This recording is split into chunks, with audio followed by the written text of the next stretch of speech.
Savannah Rodas was 42 years old. Her warm brown eyes had learned to hide a deep pain, and her figure didn't fit the cruel, narrow standards of the East Coast elite her family name had thrust her into. As a black woman from an old money family, she stood out, not for her wealth, but for her quiet elegance and the way she looked at people, as if everyone had a story worth hearing. Yet behind her back, the same people who praised her generosity called her the Fat Aries.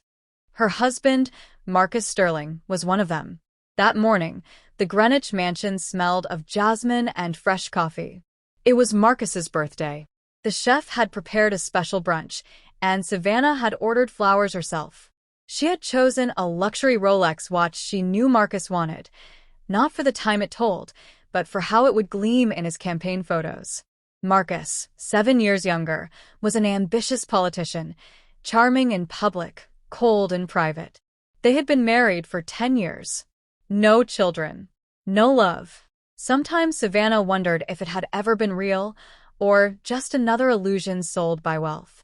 At 10:16 a.m., she descended the staircase holding an envelope, a certificate for a $100,000 donation made in Marcus's name to a children's foundation. She thought it would make him smile.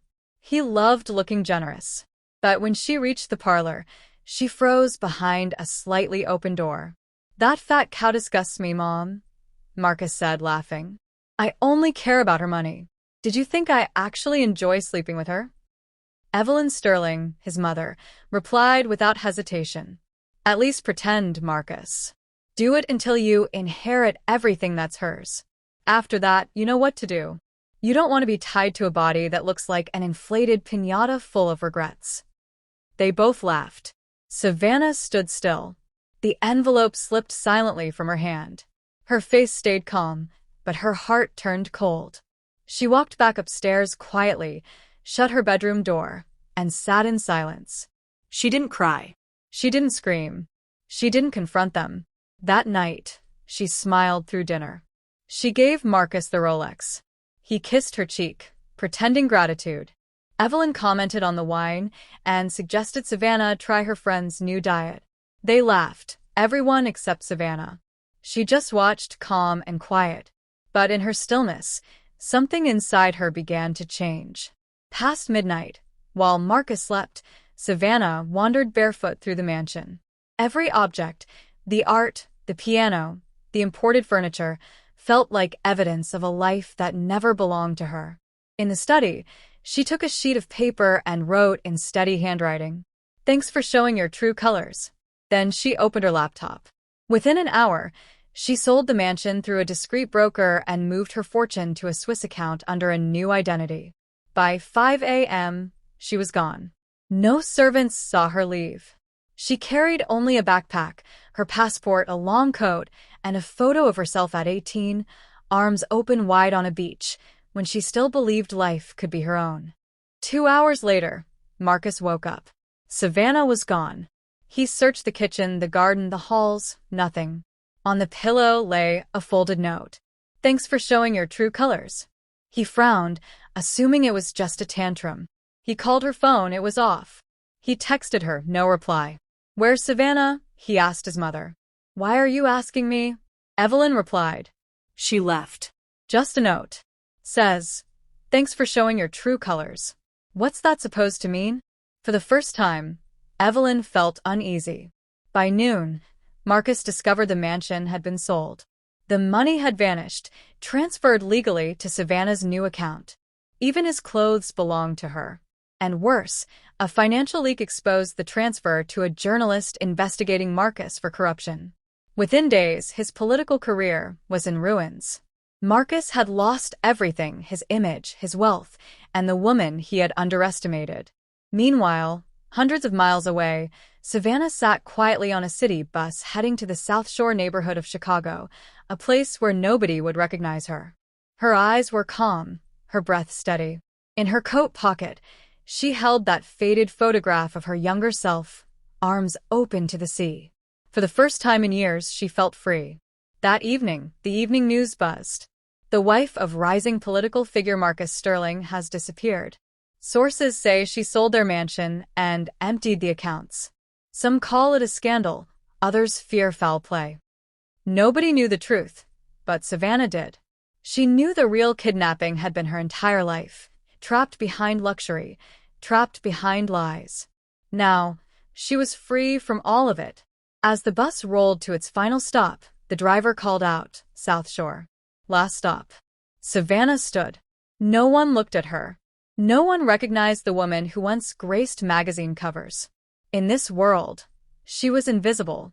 And for the first time, that invisibility felt like peace. Because Savannah Rhodes hadn't escaped. She had awakened. Say kidnapping, others say it's a marital scandal. Nobody knew for sure, but she did. She knew the real kidnapping had been her entire life. She knew that contempt disguised as marriage would no longer have a place in her existence. And she also knew that soon the world would meet a woman who had been called a lucky fat girl, but who is now determined to prove there is nothing more powerful than a woman who no longer needs anyone else to lift herself up. No one imagined that behind that silent smile lay a truth larger than any betrayal. Savannah Rhodes hadn't escaped. She had awakened. The bus advanced slowly through dusty streets, the windows fogged with the damp morning air. Her backpack rested on her lap. Inside there were no jewels, no designer clothes, no expensive perfumes, only documents, some cash, a notebook filled with phrases she wrote when her chest couldn't contain the tears. And that faded photograph of her youth. Her standing by the ocean with her arms open, as if the whole world belonged to her. Back then, she hadn't yet met Marcus. Back then, she hadn't yet become the elegant shadow of a fraudulent life. The bus stopped with a screech. The driver turned his head without interest and said in a rough voice, "South Shore, last stop." Savannah stood up. No one looked at her. No one recognized the woman who just 2 days ago graced the covers of fashion magazines and charity event spreads. In this world, she was invisible. And for the first time, it gave her a sense of relief. South Shore wasn't a poor neighborhood. It was a wounded one. The cracked facades seemed to tell stories of fierce winters, broken promises, and hopes that survived like weeds between the stones. Children played barefoot in puddles of dirty water. Women swept sidewalks while carrying babies on their hips. A man sold barbecue ribs from a food truck on the corner. An old radio spitting out timeless, soulful R&B. Savannah walked the streets, observing every detail with a mix of fear and fascination. A taped-up notice on a house gate caught her attention. Room for rent, shared bath, no questions asked. She knocked on the door. A woman in her 60s with weathered skin and small, distrustful eyes came out. "Looking for something?" "I saw the sign. I'm looking for a place to stay for a while. I can pay up front." The woman scanned her from head to toe. Something about her didn't fit. Too much poise. Skin too well cared for in this environment. Name? Savannah hesitated for only a fraction of a second. Maya Solar. That's an odd name. "Come in. The room's free, but I don't give refunds and I don't like trouble." "You won't have any." The room was small with a twin bed, a fan that sounded like it was about to fall from the ceiling, and a window without a proper pane. The walls were stained with dampness. It smelled of confinement, but to her, it felt like a sanctuary. She paid for a month and settled in. That night, she didn't cry. She just lay on the hard mattress, closed her eyes, and let the silence do its work. The next day, she walked aimlessly through the neighborhood. She introduced herself as a woman ruined by financial fraud, someone who had lost everything. It wasn't a lie, though not for the reasons everyone imagined. They looked at her with pity, but also with a certain morbid curiosity. She was new. She was strange. She was another sad story in a place full of them. She arrived at a small community health center. The facade was peeling. Inside there were a couple of rusty exam tables, broken plastic chairs, and a makeshift reception desk made of cardboard boxes. A woman was arguing with a young man about medicine they couldn't afford. "Ma'am, I already told you we don't have that antibiotic, and if you get it outside, I can't guarantee it's authentic." The masculine voice belonged to a tall man with disheveled brown hair. His shirt sleeves rolled up and dark circles under his eyes that revealed sleepless nights. His eyes were marked by sadness, but his tone was firm yet warm. Savannah watched him for a few seconds. He glanced at her fleetingly, then refocused on the patient. Tell your son to keep coming. Even if you don't have the money, we don't deny care here. We'll find the medicine somehow. When they finished, Savannah approached. Are you the doctor? I'm Elijah Vance. Do you need medical attention? No, I came to volunteer. I have experience in organization management. Maybe I can help with inventory, coordinating donations, things like that. Elijah observed her in silence. There was something about the way she spoke that contained certainty in her voice that didn't match her story of having lost everything. He didn't confront her. He extended his hand. Welcome, Maya. This place needs more hands than questions. And so it began. In the following days, Savannah learned to fold stained sheets, organize boxes of expired supplies, and receive minimal donations that arrived like miracles. No one asked about her past. All that mattered was what she did in the present. It was in that same clinic that she met Lena. She was 8 years old, with dull hair and big dark eyes that looked as if they knew too much. She sat on the exam table, her head resting on the shoulder of a sweet-faced elder. Miss Della, she hasn't wanted to eat for 3 days. The woman said she has a fever at night, and her skin is getting paler. Elijah examined her, ordered tests, then stepped out into the hall and leaned against the wall. His face was tense. What is it? Savannah asked. I suspect leukemia, but we need the labs, and that costs money. Savannah looked through the window. Lena was playing with a doll missing an arm, murmuring words softly, as if telling its secrets. Miss Della approached Savannah when Elijah left. You're not from around here. Pardon me, but your hands are clean, your nails are neat, your back is straight. Life here tends to hunch us over. Savannah didn't reply. Don't worry. I had my secrets when I was young, too. I'm not judging you. I'm just saying that when a woman is hiding something, she has to choose very carefully who she lets look at her, because some eyes are only looking for flesh and others are looking for soul. Elijah is the second kind. Savannah nodded, a lump in her throat. 2 weeks passed. Savannah became a part of the place, not for what she knew, but for what she offered. Time, listening, commitment. She took care of cleaning, assisting, and carrying boxes. At night, she wrote in her notebook, one sentence repeated again and again. I never had time for the poor until I became one of them. One morning, while organizing files in the small office, the phone rang. Elijah answered with a routine tone, but his face changed when he heard the name. Sterling? Are you sure? And the file still exists? Savannah dropped a box. He looked at her, didn't say anything, but noticed her trembling. You okay? He asked. Yeah, just got a little dizzy. Elijah returned to the call, ending it in silence. He didn't explain anything.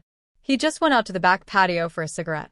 Savannah felt her heart pounding as if it wanted to escape her chest. Sterling. That name was a gunshot in her memory, the echo of everything she wanted to bury. Later, she saw him sitting alone. She approached. Can I ask what that call was about? Elijah hesitated. It's about a patient from the past. A case I thought was closed. They mentioned a name, one I haven't heard in years. Sterling. Savannah felt a chill. Do you know him? She lied as she had so many times to survive. Elijah didn't insist, but his eyes looked at her like someone starting to put the pieces of a puzzle together. Savannah didn't sleep that night. She sat on her mattress, the backpack open, the photograph in her hand, and the notebook full of phrases that weighed heavier and heavier. She was no longer Savannah, but Maya Solar was also beginning to crack. In this game of names, lies, and hidden truths, she didn't know how much longer she could sustain the new life she was just beginning to build. There are wounds that scar, and then there are others that won't let you breathe. And the Sterling name was one of the latter. The question wasn't if Marcus would find her. The question was whether, when he did, she would be strong enough to face him, or if she would fall back into the invisible prison she had fought so hard to escape. Savannah looked at herself in the cracked mirror of the shared bathroom as she washed her face. The water was murky and cold, and the dirty tiles reflected an image of herself she didn't fully recognize yet. Maya Solar. That name had become a kind of armor. She wore it with increasing ease, though a part of her still trembled inside. Weeks passed slowly, but something within her began to change. The humble routine, the real human connection, the absence of appearances, it all started to mold her heart, the way fire molds metal. She no longer thought constantly about Marcus. She no longer replayed that hateful phrase like a dagger embedded in her memory. Now she thought more about other things. Lena's laughter, the weariness in Elijah's eyes, Miss Della's intuitive gaze, and an idea that began to strongly germinate to build something new from the ruins, not for herself, but for other women who had also been used, manipulated, and silenced. Lena had become her center of gravity. The girl clung to her with absolute trust, as if she had been waiting for her all her life. They played with rag dolls, invented absurd stories, and shared silences that said more than 1,000 words. Savannah didn't need to be a biological mother to feel that bond. Deep down, she knew this was the love life had denied her 3 times. "Have you felt invisible, too?" Lena asked her one morning as they drew on the floor with colored chalk. "Yes, many times," Savannah replied without thinking too much. "Then we're the same," the girl said. "Because when people are scared, they look away and then you don't exist anymore." Savannah felt a lump in her throat. She wondered how many times she herself had looked away, confined to her bubble of luxury and appearances, how many times she had pretended not to see the misery from her armored car. That guilt was a silent, constant companion. One hot afternoon, the neighborhood filled with music. A community fair was organized to raise funds. Elijah proposed it as an excuse for everyone to distract themselves. But it was Savannah who took charge. She convinced the neighborhood women to make sweets, crafts, knitted clothes. She coordinated the spaces, the times, the permits. In just a few days, she became a central figure. "I don't know who you were before, Maya," Miss Della told her while they kneaded bread together. "But who you are now is good for this place." Savannah smiled. She had stopped correcting people when they called her by her new name. It was more than a disguise. It was a version of herself she wanted to be real. In the midst of this small rebirth, an unexpected memory surfaced. Elijah was talking to a nurse about an old file. They mentioned something that turned Savannah's stomach. "Evelyn Sterling. She was my private patient," Elijah commented, unaware Savannah was listening behind a curtain. "I was fired years ago when I refused to cover up illegal prescriptions they were giving to addicted patients. Her son, that politician Marcus, threatened to destroy my career if I spoke up." Savannah felt a pang. Her story and Elijah's had been connected long before they met. The same last name, the same corruption. The circle was closing without them knowing it. Or perhaps fate was crueler than she imagined. That night, as the fair ended, Savannah climbed onto the roof of the building where she lived. She looked at the starry sky, and for the first time since she had fled, she allowed the tears to flow. It wasn't sadness. It was a bitter mix of gratitude and pain. She was alive. She was free. But there were still shadows she couldn't erase. Miles away, Marcus Sterling threw his glass of scotch against his office wall. The crystal shattered without anyone daring to look up. His political campaign was collapsing. Some donors were abandoning him. The media was beginning to suspect. Reporters were on the trail of the suspicious sale of the mansion. Savannah's disappearance had become a full-blown scandal. "Find her," he ordered the private investigator he had hired. "I don't care how. I need her back before this sinks me." The man, an ex-military type with a tired dog face, nodded emotionlessly. He already had some leads, bank movements, phone connections, blurry security camera images. It was only a matter of time. Meanwhile, Savannah visited an old abandoned warehouse on the outskirts of the neighborhood. No one watched her. No one suspected she had secretly bought the place using a new identity. Her plan was clear. Transform it into a foundation for women who were victims of abuse. A real shelter with counselors, food, housing, and legal aid. A place where others like her could start over without having to lie about their names. She wrote everything down in a thick, leaved notebook. Needs, suppliers, funding ideas. Elijah helped her without asking too many questions. He no longer looked at her with suspicion, but with something closer to admiration, although an unmistakable melancholy still beat in his eyes. "I lost my wife to misdiagnosed pneumonia," he confessed to her one night. "Private care killed her. Expensive hospitals make mistakes, too. They just cover them up better." Savannah listened without speaking. She knew that, in a way, he too had been broken by a rotten system. At the fair, Lena was selling handmade string bracelets. Her smile was brighter than any street lamp. She ran between the stalls with energy. Ms. Della watched her with tired but happy eyes. Everything seemed to be flowing until the unexpected happened. Lena suddenly collapsed. Her body trembled briefly before going still. A pool of blood emerged from her nose. The silence was immediate. Elijah ran to her, lifted her in his arms, and shouted, "Orders!" Savannah followed, barely feeling her legs. At the clinic, they connected in four, took samples, and applied oxygen. The diagnosis arrived with the force of a bucket of ice water. "The leukemia has progressed," Elijah said, his voice broken. "And we don't have what we need to treat her here." Savannah clenched her fists. There was no way she would stand by. Not now. Not with this girl, who had given her back her soul. That night, while Lena slept with a fever, Savannah opened her backpack and checked her last reserve. A single piece of jewelry she had hidden with extreme care, the only one she hadn't sold or left behind. It was her grandmother's ring with a sapphire that was worth more than the entire neighborhood. She clasped it in her fist and walked to the city. The next morning, she returned with a sealed envelope and a check sufficient to begin the treatment. No one asked how she got it. No one had the right. But Elijah looked at her with new eyes. They weren't eyes of suspicion. They were eyes of certainty. "You didn't come here to hide," he told her. "You came here to rebuild yourself. And you know what? You're doing it, even if you're still breathing through lies." Savannah looked down for the first time. She wanted to tell him the truth, tell him her real name, her story, everything. But she didn't. Not yet. Lena from her bed smiled at her with dry lips.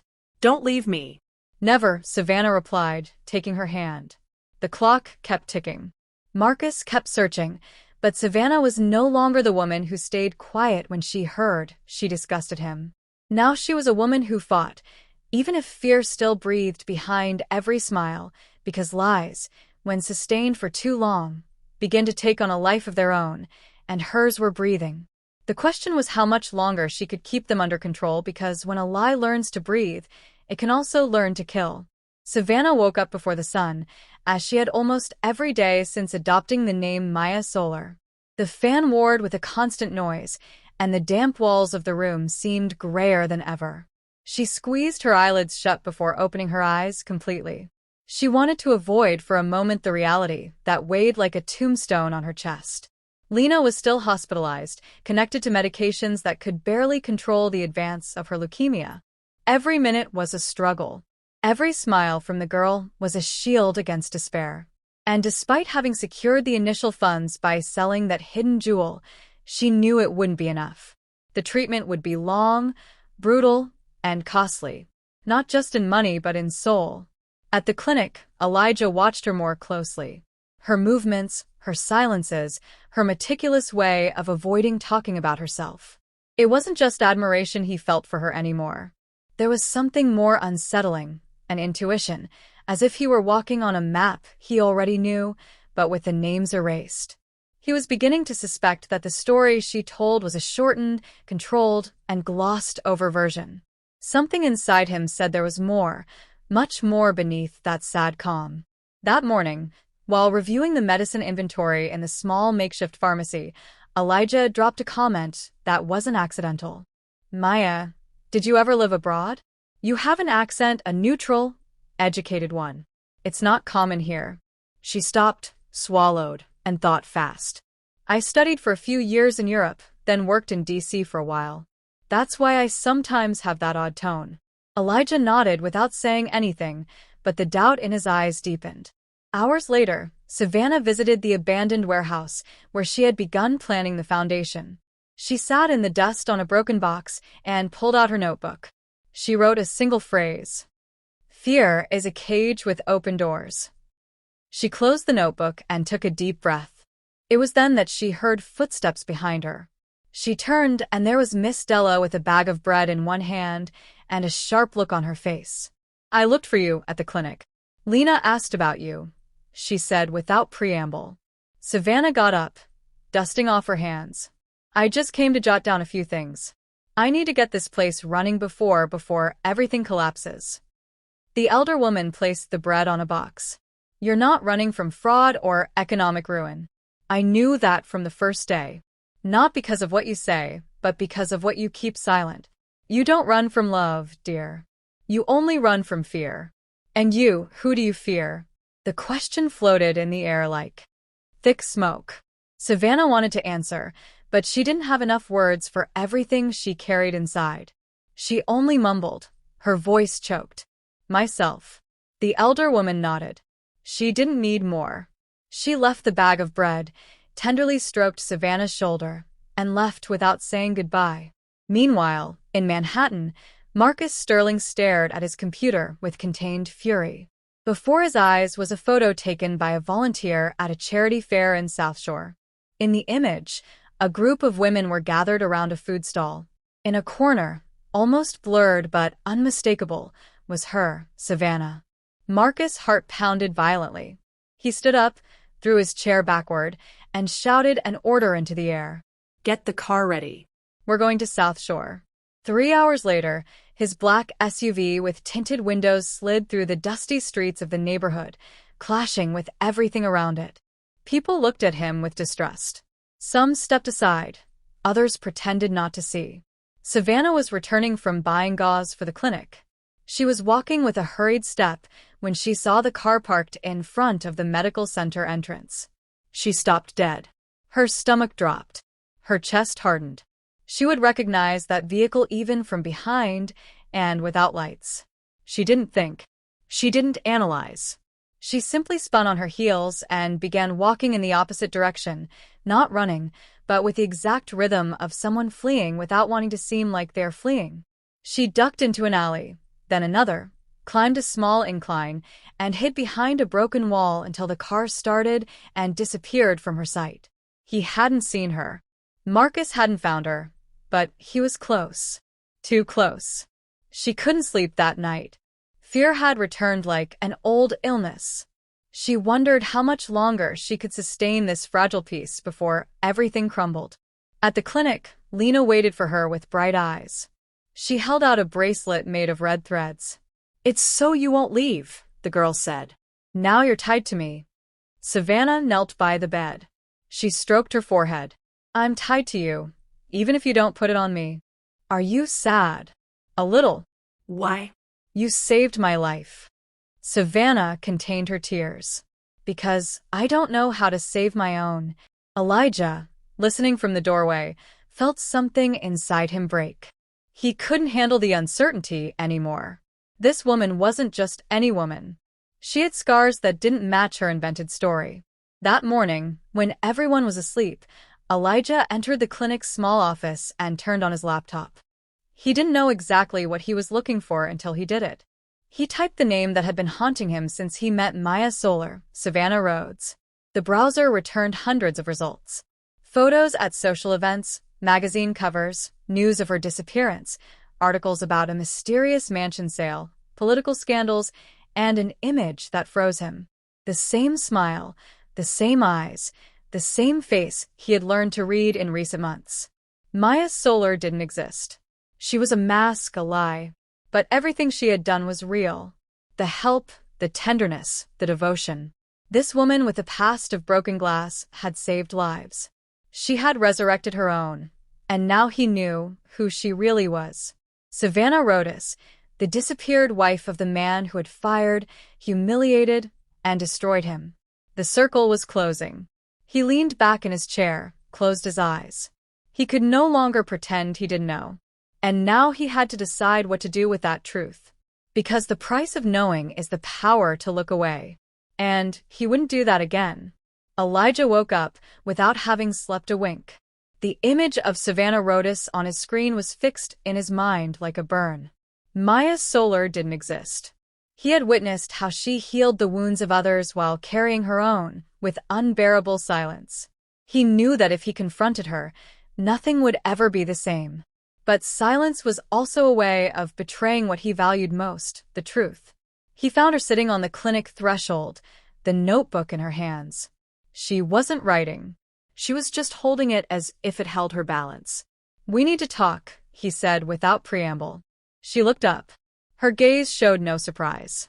Deep down, she already knew that he knew. "Yes," she replied, slowly closing the notebook. "It's time." They went to the warehouse, that empty space that was slowly beginning to fill with meaning. Elijah watched her with the contained expression of someone about to throw a stone into the water, knowing he won't be able to stop the ripples it creates. "Why did you lie?" Savannah leaned against the wall. Her voice was low but firm. "Because if I told the truth, they would hunt me down. He would find me. They would use me again. And I no longer had the strength to be a pretty object to display in a glass case." "Savannah Rhodes," Elijah murmured as if the name hurt his mouth. "Wife of Marcus Sterling, he heires to one of the country's largest fortunes. Disappeared, turned into a national mystery, and a broken woman. They didn't put that in the headlines." Elijah lowered his head. She approached him, looking him in the eyes. "I didn't lie to play games. I didn't do it to manipulate anyone. I just wanted a life that didn't hurt. And, did you find it?" Savannah smiled sadly. "Sometimes when Lena laughs, when you talk to me without expecting anything, when I clean wounds without cameras around." He listened, but there was more inside him than words, more than judgment. "You're not a coward," he finally said. "You were brave to leave, but now you have to be brave enough to come back." "Come back to what?" "To say your name out loud. To face them. To take back what's yours. Because if you don't, they will, and they'll take it all away again, just like they always have." She looked at him for a long time, and something in her chest cracked. Meanwhile, in D.C., the media erupted with headlines. An anonymous report leaked from the prosecutor's office revealed documents, audio, and financial movements linking Marcus Sterling and his mother, Evelyn, to cases of money laundering, misuse of public funds, and bribery of judges. Marcus screamed furiously at his lawyers over the phone. Evelyn didn't leave her room, not out of shame, but out of fear. That morning, an envelope had arrived at her door with no return address. Inside was a copy of an altered birth certificate and a letter that simply read, "The truth can't be erased." Evelyn didn't need more. The past she had buried with silence was coming back to demand justice. In an act of desperation, she did something she hadn't done in years. She called Elijah. He received the call at the clinic. Her voice was almost unrecognizable. "Elijah, I need to talk to you. Only you." Elijah hesitated, but accepted. He met her at a discreet hotel far from the cameras. Evelyn had aged visibly in just a few weeks. She wore no jewelry or makeup, only dark circles, tremors, and a fear in her hands that betrayed her. "I'm not here to justify myself," she said without looking at him. "I know what I did, but you need to know something. Marcus is not my son." Elijah blinked. "What are you saying?" "My husband and I could never have children. I was assaulted by a man when I was 18. I hid it. I pretended to be the legitimate mother. I raised that child as if I didn't remember how he came into the world." Elijah felt the air grow dense. "And you never told him?" "Never. Until now, because he is becoming that man, and I can't allow it." There was a long silence. Then Evelyn pulled out a small box. Inside were photographs, documents, and a sealed envelope. "Lena, that girl, what is her mother's name?" "She died giving birth. She's not listed in official records. Look closely. That girl could be her granddaughter. There are coincidences. I don't have certainty, but there are dates, details. The son of the man who assaulted her could now have a daughter, and that daughter was with them." Elijah left that place as if carrying a dead body. He didn't understand how to connect all the pieces, but something told him the truth was closer than he imagined. That night, Savannah was waiting for him at the warehouse.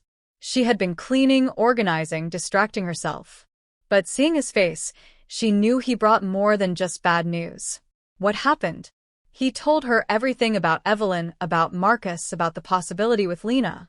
Savannah remained silent, then walked toward the window and spoke without looking at him. I have something to tell you, too. Elijah swallowed. That I'm sick.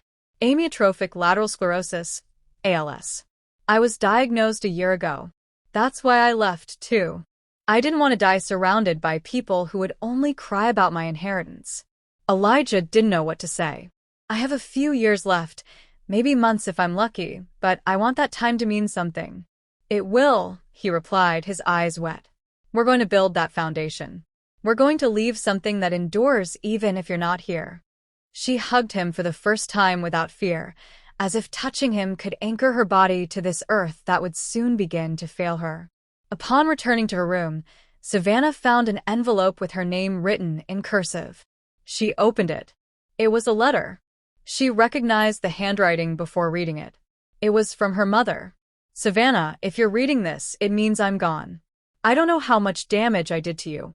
I only know there were years when I hated you because you were everything I could never be. Because your father loved you more than me. Because you shone effortlessly. And I was just a gray woman trapped in a marble house. Forgive me for being so harsh, for not protecting you, for not telling you that you deserved better than a husband who only wanted you for your name. I knew it from the first day, but I stayed silent as always. This letter is not an excuse. It's a confession and a plea. Don't let my bitterness live in you. Be free. Be strong. And when you can't go on anymore, don't hide it. Allow yourself to be cared for, loved, supported, because even if you don't say it, you also deserve to be saved. Savannah burst into the kind of sobs that shake the soul, the kind that release years of invisible chains. The foundation wasn't finished yet. Marcus was still searching for her. The diagnosis was still in her body. But that night, for the first time, she slept without fear because the truth hurts. Yes, but it also frees. And she no longer had room to carry lies.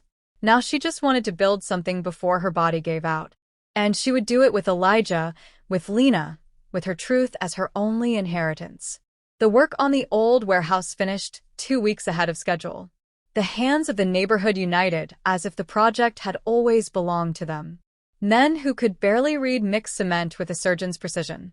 Women who carried years of pain-tainted walls as if they were washing wounds. Every brick, every tile held a story. Stories that until then no one had wanted to hear. The Maya Solar Foundation opened its doors in a ceremony without press, without cameras, without empty speeches. Only those who mattered were there. Lena, her hair already thin from chemotherapy, carried the scissors to cut the ribbon. Elijah, his eyes misted, held Savannah's hand as she took a deep breath, as if each inhalation was an act of resistance against death. Savannah had completed the legal paperwork weeks earlier. All her remaining assets, accounts, investments, and shares had been transferred to the foundation's name. Not a single jewel, not one property remained under her own name. Everything that was once a symbol of oppression would now be a tool of salvation. Savannah walked slowly through the new building's corridors, the white walls, the murals painted by the neighborhood children, the empty consultation rooms waiting for patients. It all moved her deeply. This place wasn't just a structure. It was her legacy, her redemption. Days later, in the shadow of a hallway corner, Evelyn appeared. No one had seen her arrive. She was dressed simply without makeup or rings. Her eyes were swollen and her body was stooped as if she had been dragging a guilt for years that was finally too heavy. Lena was asleep when Evelyn entered her room. She sat by the bed and clumsily stroked the girl's hand. She murmured words that seemed directed more at herself than at the girl.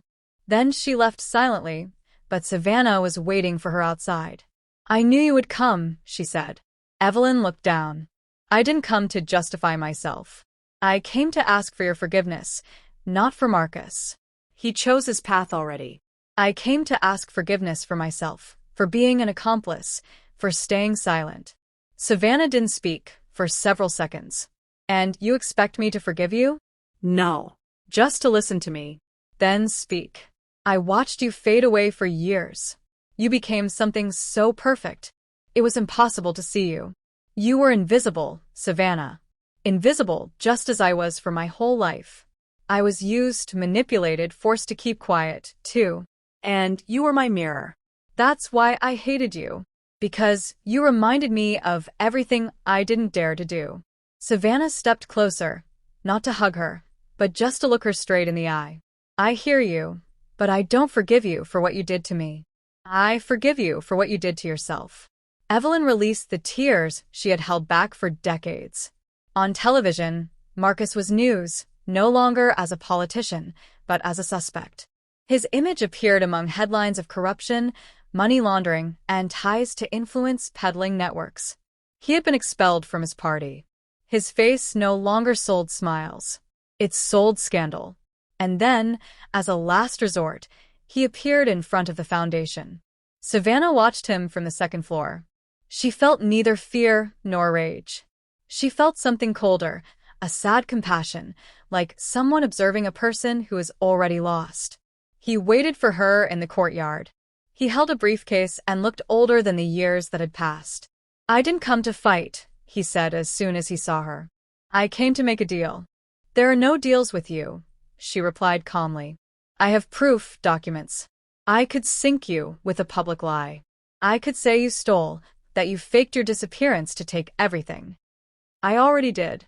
I took everything but not the material things. I took back the dignity you lost years ago. She stepped closer, looking him in the eyes.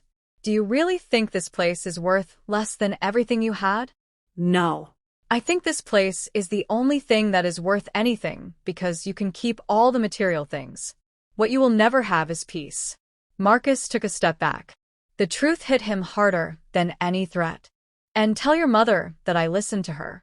And the girl doesn't need to know who her grandfather was. She already has enough love. She doesn't need yours. Before he could reply, Savannah reached into her purse and handed him an envelope.